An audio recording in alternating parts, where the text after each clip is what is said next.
Jamshedpur have won the Hero ISL. Hyderabad are the Hero of Indian Super League champions.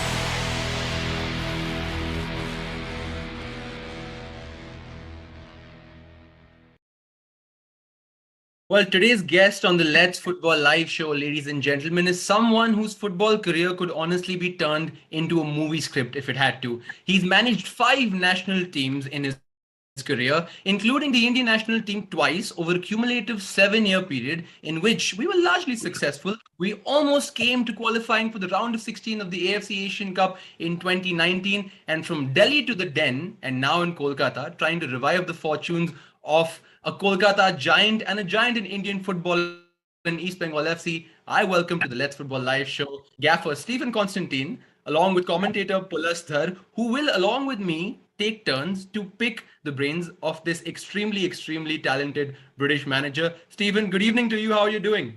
Good evening. I'm doing fine, and thanks for the introduction. Quite good. It's an introduction that is fitting of the kind of personality you are, Stephen. How was training? Yeah, pretty good. Boys worked out quite well. So preparing obviously for the Orissa game, another difficult game for us. But everyone is good spirits. So we're good. Absolutely. Well, Pulas, if you allow me to have the opening salvo towards Stephen, I will fire right away because we have a lot to get through. Stephen, rumor has it that as soon as you landed in Kolkata for your first day with East Bengal FC, from the airport, you went straight to the training ground. Could you confirm or deny this for us? Is this true? Yeah, yes and no. I had suitcases, so we dropped them off at the hotel. At the reception, and then I went straight to the. Okay. So you're getting off on a technicality here, which is all right. Okay, but was it to basically indicate how much you wanted to set the standard and tone from day one, that this is how things are going to function in East Bengal FC from day one? Look, I think it was more about me. I couldn't wait to get on the pitch and get to work. Obviously, I wasn't quite sure what I would find when I got there, but. I came to work. I didn't come for a holiday or to see the sights in Calcutta, as lovely as they are. For me, it's all about work and getting the job done, and it's a massive job, as we all know. And I just wanted to get started, so that's why they hired me, and obviously that's what I do. Well, Coach, get started. We did. Yeah. Sorry, Suyash. I was just because he mentioned that there was a bit of mystery as to what he will find. Coach, if I might ask, you've mentioned before that other clubs have approached you, but what was it about East Bengal that made you say yes? Look, I think it's all about timing. After I left the national team, I didn't want to go straight into ISL or I-League. I needed to get home, which was the reason why I stepped down after 6 years of living out of suitcases and hotels and apartments and what have you. I did not want to come like 2019, 2020, come straight back into club football in India. And obviously then we had the issues with COVID and what have you. So look, they're a massive club, East Bengal. Okay. They are having a difficult time with the last. Let's just talk about the last 2 years, and never mind the years before. But and it's a challenge. And if you look at all my jobs, bar none, I think they have always been jobs where they need help to get back on their feet. And I don't know how come I get these jobs, but. It's and East Bengal, like I said, I don't know if there's too many other teams that would have appealed to me as much as them because of the situation they're in. Maybe that's why I kind of gravitate to let me go there and help them, because the feel-good factor of having done well with a team that hasn't done well for some time is immense, and I think people appreciate that more. Coach, I want to take you back 5-6 years. Suyash, I'm sorry I'm interrupting. No, go for it, Pulasta. The exact words that he used, it's fascinating, Stephen, how you haven't changed your answer from way back in 2015, when I hope you don't remember that we did meet in Pune during a national camp. And I quizzed you for about an hour, and you said something on the lines of that you're a fixer. And you said, I'm a fixer because I am called to situations which need fixing. And I hope to probably one day be at a club where there aren't enough problems. But it seems, Stephen, that you just said you kind of gravitate towards these situations. Is that part of your coaching personality, being the fixer? I don't know if it's part of my coaching personality. I think it's part of my life. I mean, if you've read the book, you know, I did a runner at 16 and a half. So it's been, I think everybody has a book in them, but it hasn't been easy. And everything I've had to work for. So I have this thing for the underdog. I have this thing for these kind of situations. I have a feeling or an understanding. So, I mean, I really don't know what I would do if I went to a club with loads of money and said, here, buy whoever you want. I might have a problem, but no, it's, I don't know, but yeah, I guess the fixer, maybe that's, I don't know if that's the right word in football terms, because that can be taken another way as well. So. No, we're definitely taking it the right way, Stephen. And I would say that it's quite an honor.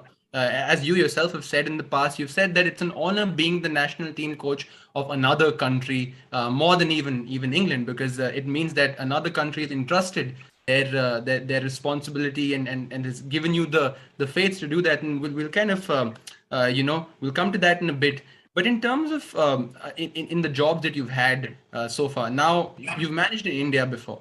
Do you feel that over the 7-year period that you had with the Indian national team cumulatively, it gives you an inherent advantage coming into the Hero ISL to manage in terms of understanding the psyche of Indian players and whatnot? Look, I think it gives me a better understanding than someone who has never coached in India, for sure. I know the mentality. I know how to motivate the players. But obviously, the other coaches who are coaches, they know how to coach and organize. I mean, obviously that is as important as knowing the mentality of players. I mean, in some countries you can say certain things and do certain things, and in other countries you cannot. And it's knowing when to do that I think helps. And it's sometimes if the coach doesn't know, he can lose the dressing room quite quickly. Because of the way he behaves, or not, as the case may be. Yeah. So Pulasta, I just want to prod Stephen a bit more on that, if you allow me. In what way, Stephen, do you think? What are the unique considerations you have to make, say, in order to manage Indian players vis-a-vis, say foreign players? And what is it about Indian players that you feel like you truly grasp or understand? What is the kind of treatment that they require? Look, I think you need the carrot and the stick. Here in India, the players are probably the most coachable players that I've worked with. I mean, the more you give them, the more they want. They are so thirsty to improve, and this is obviously easy if you're a teacher. If you're trying to teach them things, which is what we do. As coaches, we teach people how to play football, and you know, like I said, 7 years working with Indian players from, should we say, 2 different generations. It's been really good, and the response has been as it was in 2002 and 2015, and as it is now. It's been great. So let's move over to something more recent. Why don't we, Pulasta?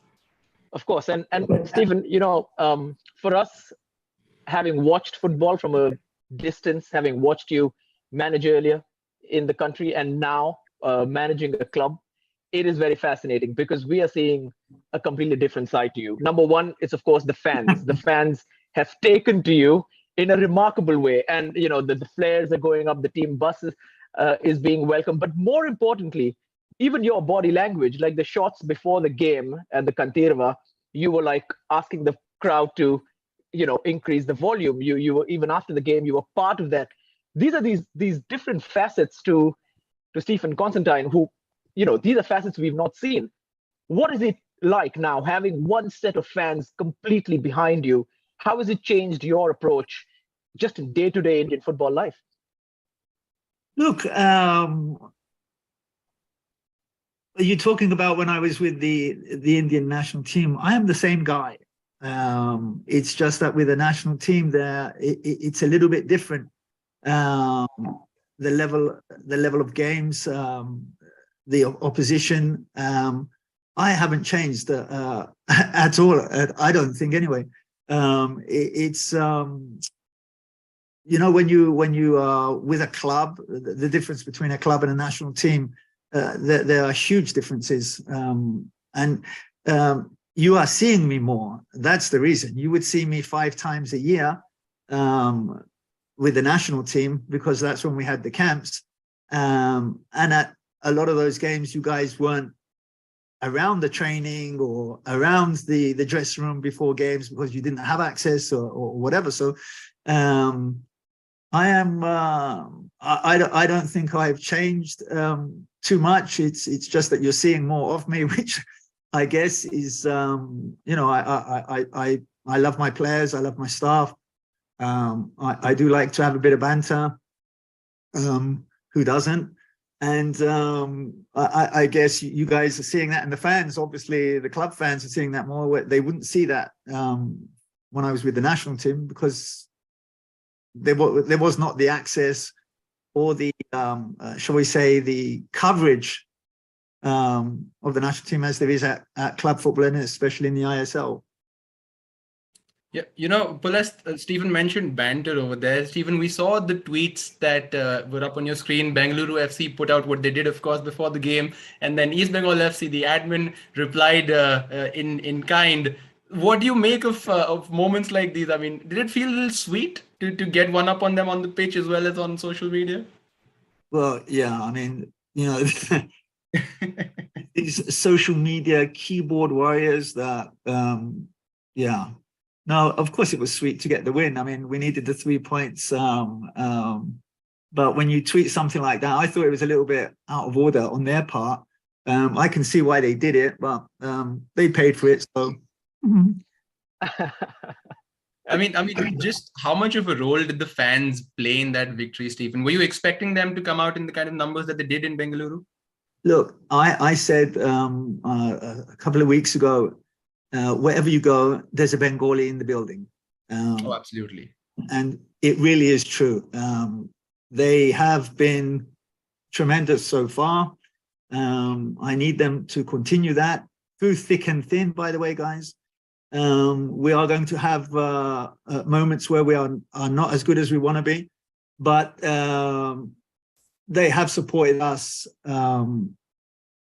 so far, and I'm not complaining. I understand everybody wants to win every game, nobody more than me, but we've got to try and keep it real, one step at a time, and we'll get there. I promise them we'll get there.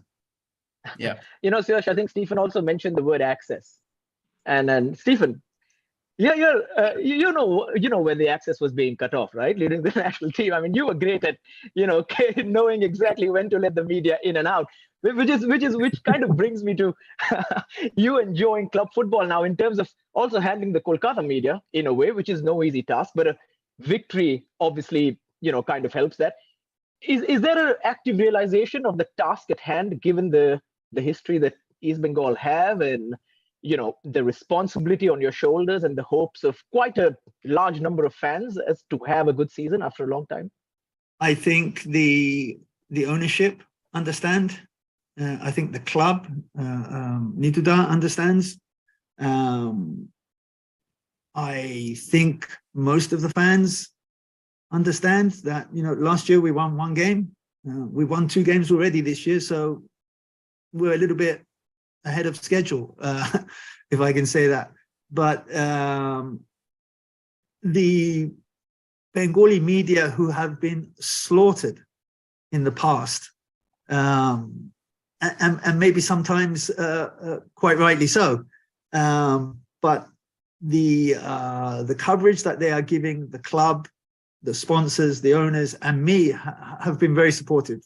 And I think you have to say credit where credit's due. And I will say publicly right now, I thank the Bengali media for being honest with the fans, because obviously you're in a press conference and they can go and write whatever they want. But they have been quite honest and fair in my personal assessment and the limited Bengali that I speak. So you know, that I have to say, you have to say credit where credit's due. You can't slaughter people all the time and every time. And when they do something right, you've got to tell them. So I thank them for the support. I hope that continues as long as I'm with the team. And, you know, we will do whatever we can to put the team where they belong. Yeah. Let's talk a bit about motivation now, Stephen. I was going through some of your old interviews as well. And there's a line you used to tell your Indian national team players before going out to a game, saying that play this match as if it's the last time you're ever going to play for India, because it might just be the last time you ever play for India. Have you used that line in the East Bengal FC dressing room yet? And is that maybe why we're seeing such spirited performances of late, like you can see in the visuals below against Bengaluru FC? Look, I think that is a line that I used. I must say I took it from the great Mahatma Gandhi. I just changed the sentence around a little bit, right? Because he said words to that effect: "Learn as if you were going to live forever," kind of thing.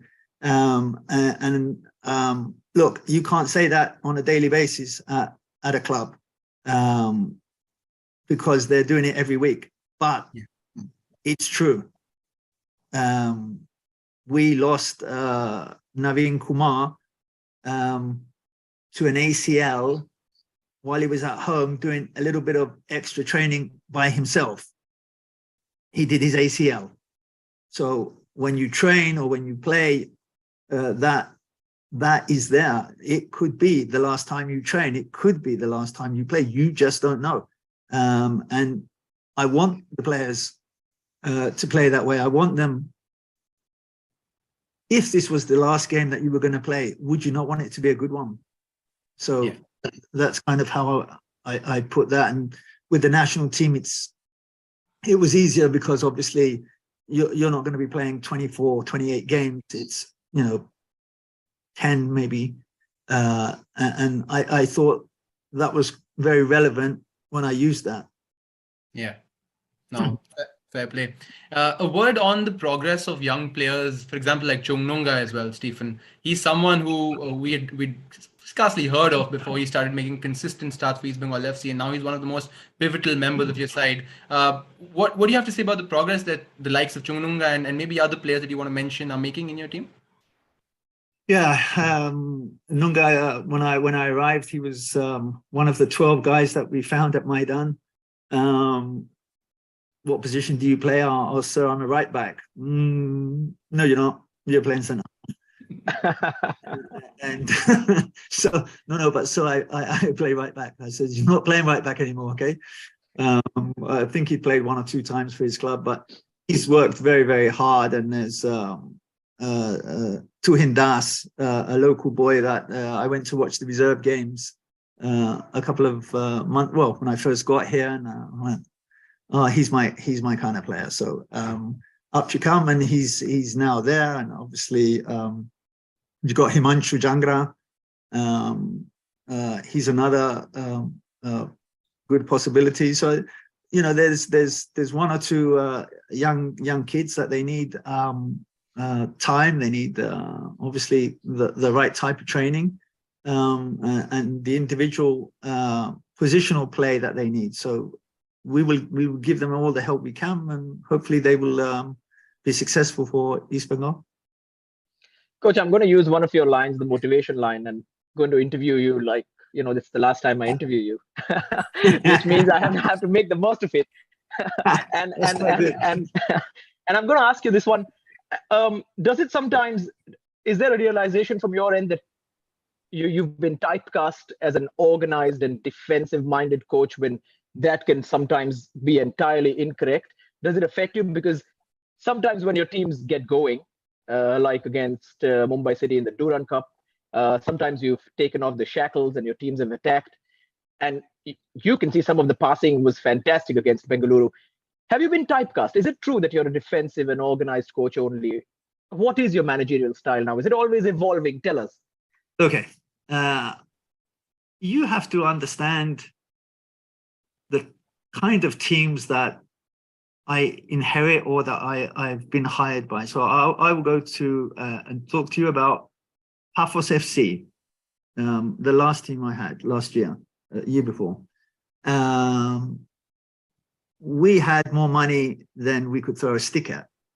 When I was asked to take over the club, they initially asked me to go as a sporting director, and then they decided to fire the coach and asked me to take over the team. We were in deep relegation trouble at the time. I obviously I knew the squad because I'd been I'd worked there for a few months before that, but we scored more goals in the club's history, more points. We won 12 out of the 18 games, and we avoided relegation, and we actually finished top of the second group. So it was a league of 12 teams, and then they split after the home and away, the 22 games, and then you've got the top 6 and the bottom 6. Top 6 are fighting for the championship and UEFA Cup places, and the bottom 2 are fighting not to get relegated. So the first thing that you need to fix is stop leaking the goals. You need to be solid defensively. I think any team you go to, I look at Hyderabad. They won their last 4 games 1-0. And good teams do that. You have to be sound defensively. So India national team, we are playing Iran, Japan, China, Jordan, a lot of very, very good teams that are technically better than us. We need to be able to defend. We need to be organized. So I think another team I had in Greece, in the Super League in Greece, we weren't the biggest team. We had a very small budget, so we had to be very, very sound defensively. That doesn't mean I want to play defensive football. And as you saw with the Paphos thing, that we were very attack minded. We scored quite a lot of goals in our time. It's just depends on each situation. I never told my players in India, hoof the ball long every time you get it. I've not said that to Ismail. I've never said that to anybody in my life. What I say to them is, if you're under pressure and you don't have anything on, then get rid of it, rather than try and be clever and lose the ball and then we concede the goal. That was always my mantra. But we want to play football, but when you're playing against Iran in the Azadi Stadium, you are not going to be playing football. You're going to be playing chase, catch the ball, see if you can get it. And when you do get it, try and make it count. But that's easier said than done. So it just depends on the situation. But I think here with East Bengal, we have had moments where we were not good. We were very good. And I think the first half with ATK, Mombagan, there was only one team in that game in the first half. And had we have taken 1 or 2 of our chances, it's a different game. I think when we played Chennai as well, we had 2 clear-cut chances that should have gone in. Let's not talk about the referee's decisions. Right on. Have you got a sufficient answer to your question there, Pulasta? Yeah, of course, absolutely. I like a detailed answer, and that was fantastic. And I'm looking forward to seeing a lot more from East Bengal now as well. No, lovely. But I just want to take a leaf out of your book and just follow up a bit on that question, Stephen. In terms of how much you demand from your players, Would you say you're a demanding coach? Do you demand a lot from your players? What's your take on that? Because there's a perception out there. Okay, I want everything they got, and I want it every single day. Does that answer your question? Absolutely. If I was your player, that's all I'd need. but let me tell you, I give them everything I got every day, on and off the pitch. I mean, I've heard that I'm hard, I'm this, I'm that. Yeah, I am all of those things, but I am human, and I have relationships going back 30 years with players that have played for me. And I think if you look at the most of the games that we've played, the 6 games, I've had 2, 3, in some cases 4 players that had played for me in the past. They come up to me after the game and say, "Coach, lovely to see you. If I had been such an ogre," you know, it's obviously I'm not there to be to win a popularity contest. I'm there to help them win football games, and help me help you win football games is what I say. So, but on the human side of it, yeah, I mean, I appreciate everything they do for me, but they're doing it for themselves as well, and their careers and their families, and we are judged by our results, and it's a results business, and they've got to do the work, and I can't make them do the work. But if I have interest in them, I am going to be on them every day, all day. When I stop shouting at them, or when I stop talking to them, they should be worried. Yeah, no, and fair enough. And Stephen, you mentioned that you're not here to win a popularity contest. One doesn't have the longevity of a career that you've had, spanning across so many cultures, if you were someone who were close-minded. So I think we can gather that from your answer as well. So thank you for that. You spoke about results. Now, both your wins so far in the Hero ISL have come away from home, Stephen. Home form has suffered a bit. What is the team doing to put that aspect of things right? And what is the reason behind the losses at home? Look, I don't know. I don't have a definitive answer to why we lost at home. We shouldn't have lost at home in a couple of games. I think we've beaten ourselves. I don't think that, for me, I don't care where we get the points, as long as we get them. We can win all our games away and not win at home. Okay, that wouldn't be too good because our fans see us at home. So, yeah. The main thing is that I don't think of it like that. I mean, I thought we played very, very well with ATK Bombagan. I thought we were very good in the second half with FC Goa.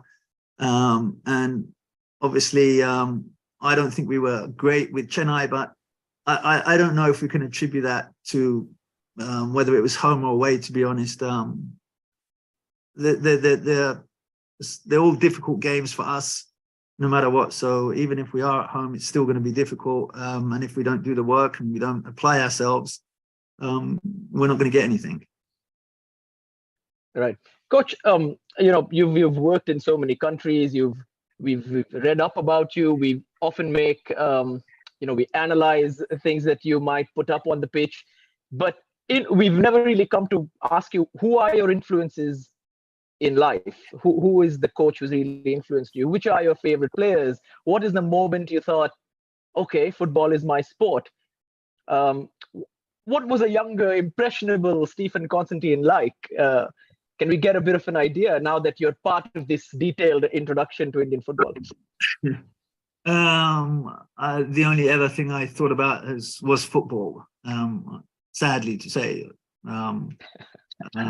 I have my school reports where the teachers have graded me. I'm not going to read the grades out, but they weren't good unless it was for PE. But the underlying comments were, he would be a very good student if he stopped thinking about scoring a winning goal in the FA Cup final. So I have, I would say, dedicated my life to football. I was a very average player. I can't say I played at the highest level there was, because I didn't. But I have worked very, very hard to be the best possible coach I can be. All I think about is football and going to games and watching games, and games that obviously that affect me. You know, I'm not going to watch games that I have no interest in. So yeah, it's I mean, I was, my first live game, I was 8 or 9 years old, and my dad took me to see Tottenham Arsenal.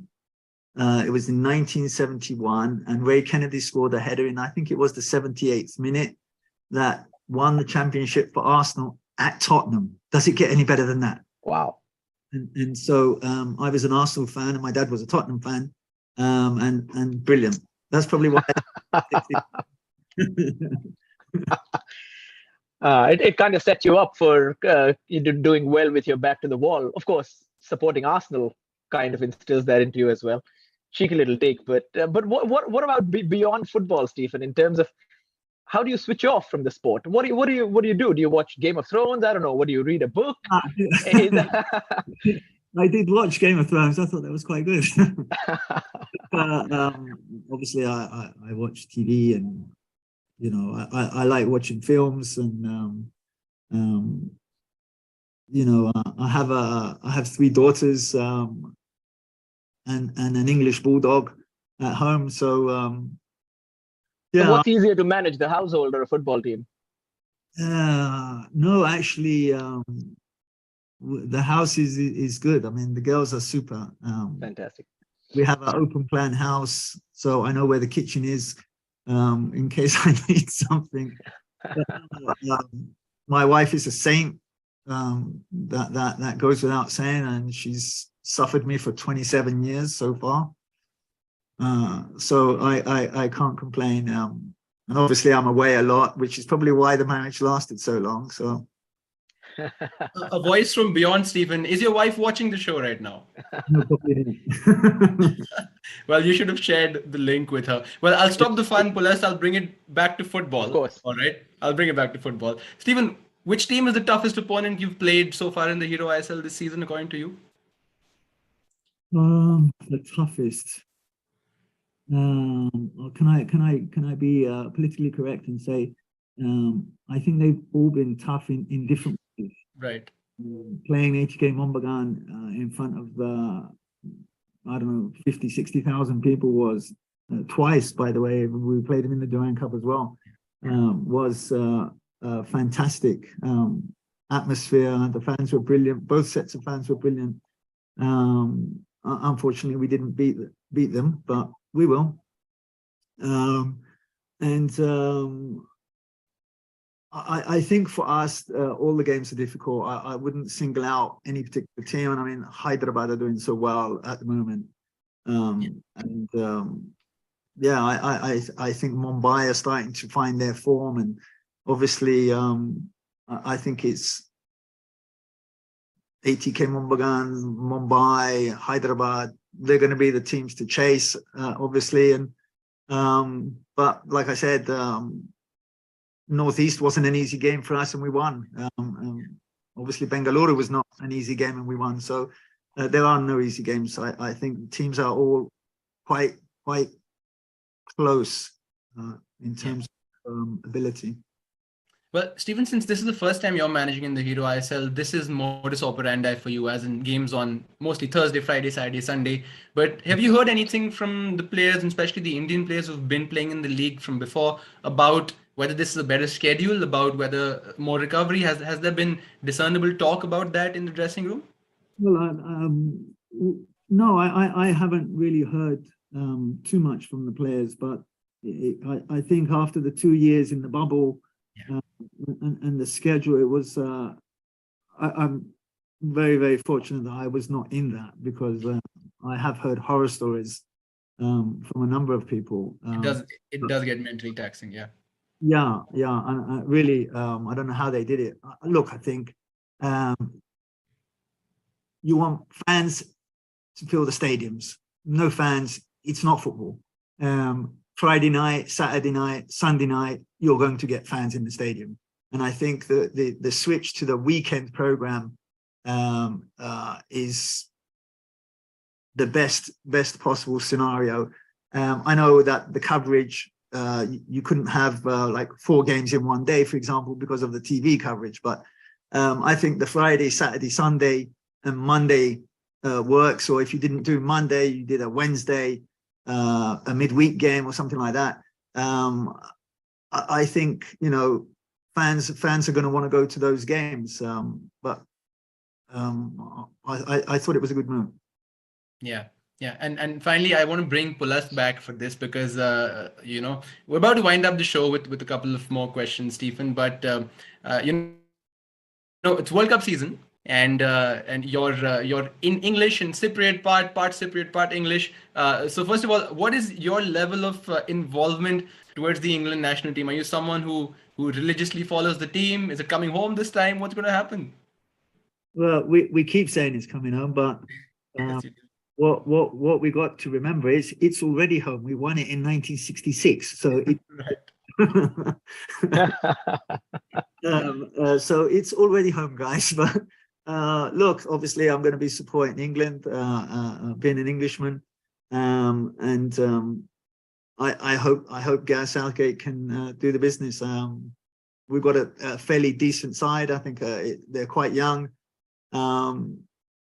They were very, very unlucky not to win the Euros, obviously with the penalty misses. But yeah, look, I think they've got a shot.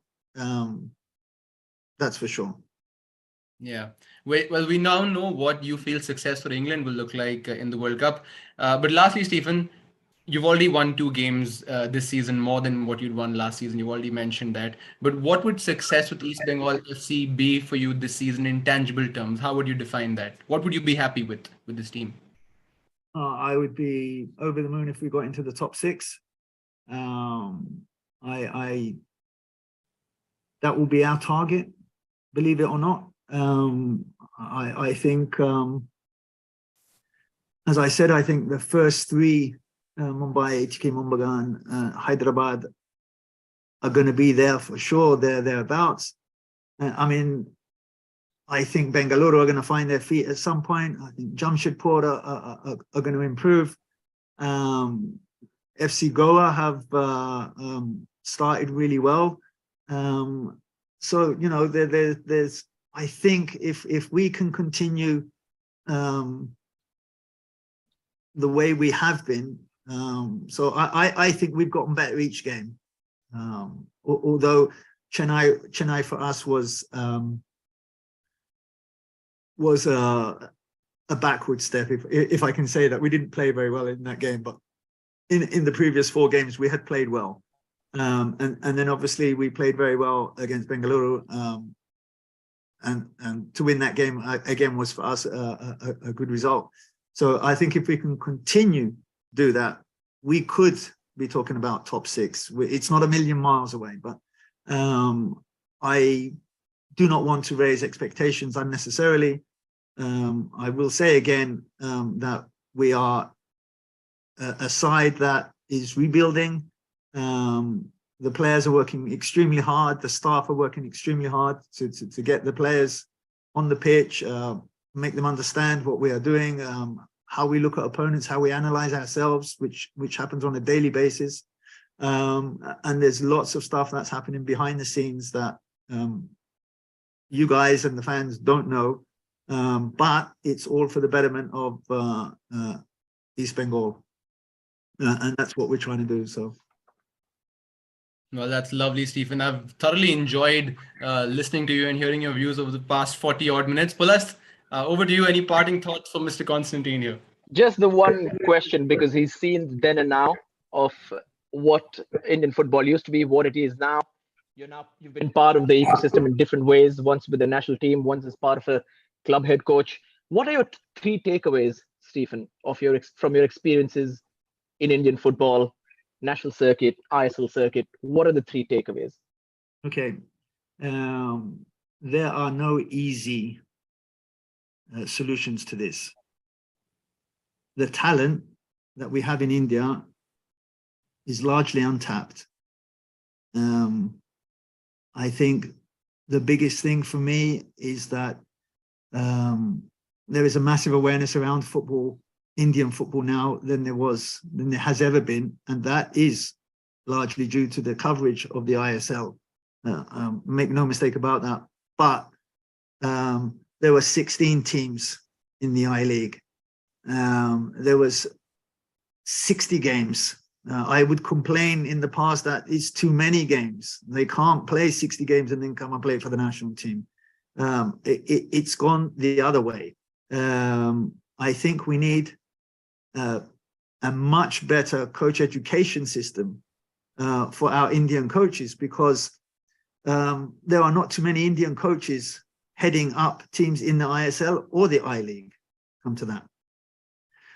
Better Indian coaches would mean better Indian players. We don't have a single Indian-born player that I am aware of that is playing in a foreign league. Why is that? Because we don't have, or we don't give them the foundational steps that most other European countries, even in Africa, they have the foundation. And because our coaches are not teaching that, I don't know if it's because they're not getting it from the courses or they're not delivering it, that I don't know.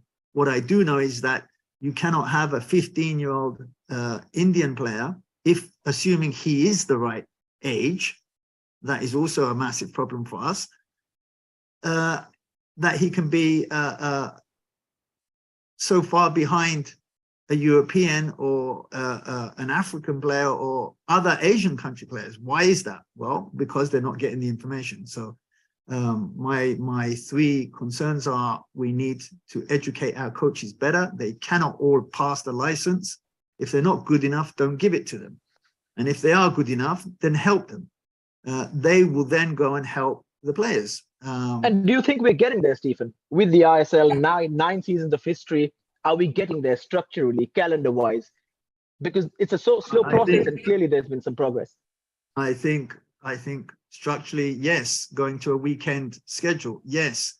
11 teams, no. We need 12 at least.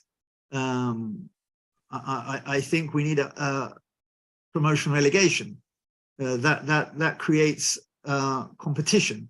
I don't know how we get around that, because we've gone down the MLS franchise thing.